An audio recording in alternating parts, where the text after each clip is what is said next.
Great to see you, Coach Kevin Stefanski. How are you? We are live on the air right now. Good to see you, man. Great to see you. How are you? I'm great. I'm in Indy. Did you have a good podium session? They were easy. Easy question. It was good. Ian Cunningham went first, so it's always good when the GM goes first. He can get all the tough questions. I come in and get the easy ones. How's it going for you, man? Good. I'm drinking out of the fire hose, as you do as a new head coach, and a lot of this early in this process is putting a coaching staff together. So I feel very, very strongly about the group we've put together. We're almost done. I got one more hire to make, and then can press send and can announce that staff. But I feel really strong. And working with Matt Ryan, walk me through what is that like? It's his first role at this very important gig. It's awesome. And to Matt's credit, you'd think he's been doing this for 30 years. And maybe he has. Maybe the truth is he's been doing this his whole life because as the quarterback, you're the leader of the team. In a lot of ways, you're the leader of the franchise. And that's a role that he's been in damn near his whole life. And so it comes very naturally to him. Very intelligent, emotional intelligence, off the charts. So I've been very impressed, obviously. All right, so I'll ask the same question that I asked Robert Saleh. It's his second run at being a head coach. How are you going to take your experiences from Cleveland into Atlanta and maybe say, I'm not going to do it that way anymore? I would hope that I'm taking every experience really from year to year and month to month and game to game and trying to become a better version of myself. And there's obviously, you look back over 6 seasons in Cleveland, there's a ton of stuff I'm proud of, and there's things that I would definitely do differently. Some of them are really small things. Some of them are big things. And I think if you have the right mindset, if you have the right growth mindset, the humility to say like, hey, I'm not a finished product. I think you can take that with you and use it to your benefit. Now, to say that you're not going to make another mistake, that's not realistic. I mean, you're not going to be perfect at this thing, but I certainly feel more comfortable after 6 seasons of doing this in my chair. Like, well, what's the small thing? What's the big thing that you're going to? Doing interviews with Rich Eisen seem a lot easier. Nice. Well, I mean, just comfort in everything, in the decisions that you make. Comfort in putting a coaching staff together. I would tell you, Rich, being in the league now, being a head coach for 6 seasons, being in the league, you feel confident in knowing what your roster needs from a coaching perspective. So putting that staff together was something that I felt really strongly about. All right. Kevin Stefanski here on the Rich Eisen Show. Who's your quarterback going to be?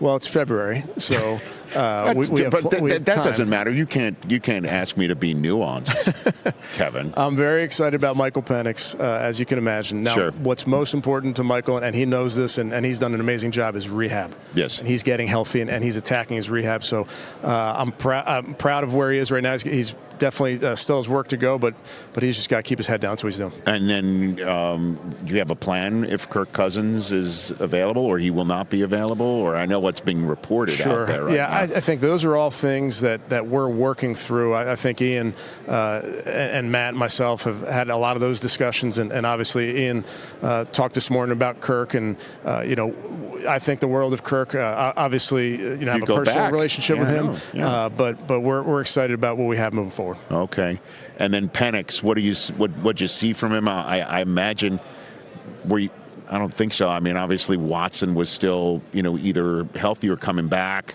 Did you kick tires on him in Cleveland at all? You watch all the guys. We didn't.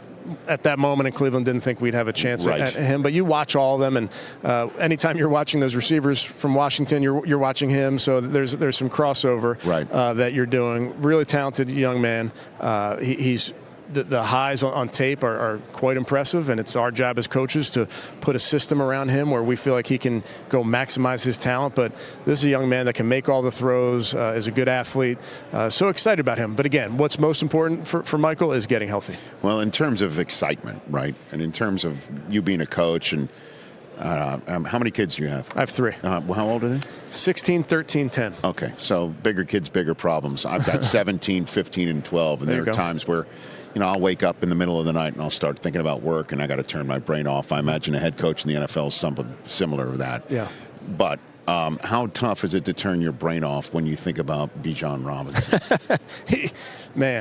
I can't wait to coach him, and I've had a lot of conversations with him. He was in the building, and we talked not about football. Don't worry, didn't break any rules. But this guy's wired the right way. I mean, man, he is all ball all the time. forget how physically gifted he is, which we all know and we all see. Right. But just getting to know the person, oh man, I can't tell you how pumped I am to coach this young man, and for us as an offensive staff to put a system with this guy in mind. But the impact that he has in the building, just being the person that he is off the charts. Yeah, he's a dream come true, just in every facet. But what are you willing to share about what you think you can do with him? Like, what do you got? I think to his credit and to Zach Robinson and the coaches he's had, they've done a great job with Bijan. So sure. It's not something you have to wholesale change. Yeah, it's not a wheel reinvention here. He's done a terrific job.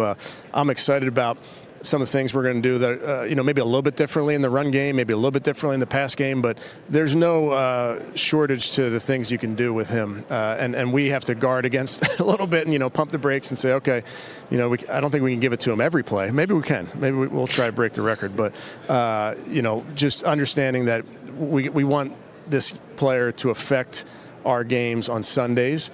And what he can do in the pass game, what he can do in the run game is really, it's all untapped. Well, I mean, again, I know you spent your time in Cleveland, and certainly weren't talking fantasy football, but his usage has been a massive topic of conversation since he's come out.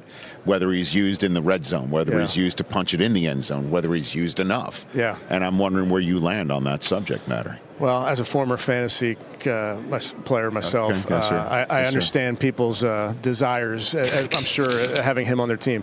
However, we're focused on that W at the end of the thing. I understand. And this comes from some. We had Nick Chubb. So anytime you didn't hand the ball to Nick, there was some boo birds there, which I do get. I taught Sean Payton the term vulture. He'd never heard about a touchdown being vultured before because he had Kamara back in the day, and I'm like, and he didn't handcuff him. I mean, he didn't. Come on, Sean.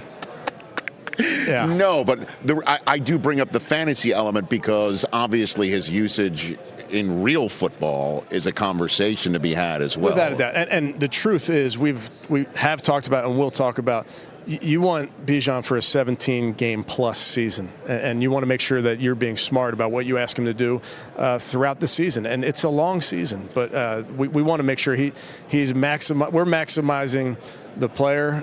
But just to go back, Rich, I can't tell you how excited I am about the person. Yeah. Before I let you go, what's the most physically freakish thing you witnessed Myles Garrett do? Man. I mean, you could put on the highlight reels. Sure.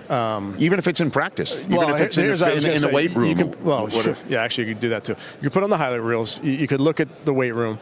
I would always go back to Myles. We had an understanding, and he got mad at me because we'd do 2-minute drills. And Myles he's unblockable in games. He's also unblockable in practice, right? So in a 2-minute drive, he'd sack the quarterback every time if you called it a sack. But as a coach, I'm trying to get the work done. So I told Myles, I said, I'm not going to call the first sack. I'm going to call the second one.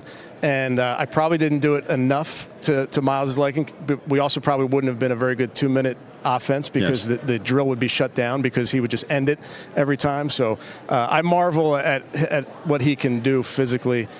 The first time I put eyes on Myles was when it was COVID. So we didn't have an offseason. Then we had to show up for training camp, and I got to watch this guy bend. And I remember walking down the defensive line drills. I was just blown away. So, physically gifted, also just an incredible person. Was very, very lucky, blessed, you name it, to be able to coach him for 6 seasons. Yeah, and again, when you say you didn't call it, you let the first sack go. Let the first sack go. But I should have called the second one. Sometimes I did, but it was every single time Myles wanted that. I could have called the second, the third, and the fourth sack also. Yeah, but you got to practice your 2-minute drill. You got to get some work in. But he makes it very hard to practice against, and he also makes it very hard to play against. And we play those Cleveland Browns this season, so that's something that I don't know that any coach looks forward to going up against number 95. What's that going to be like for you, do you think?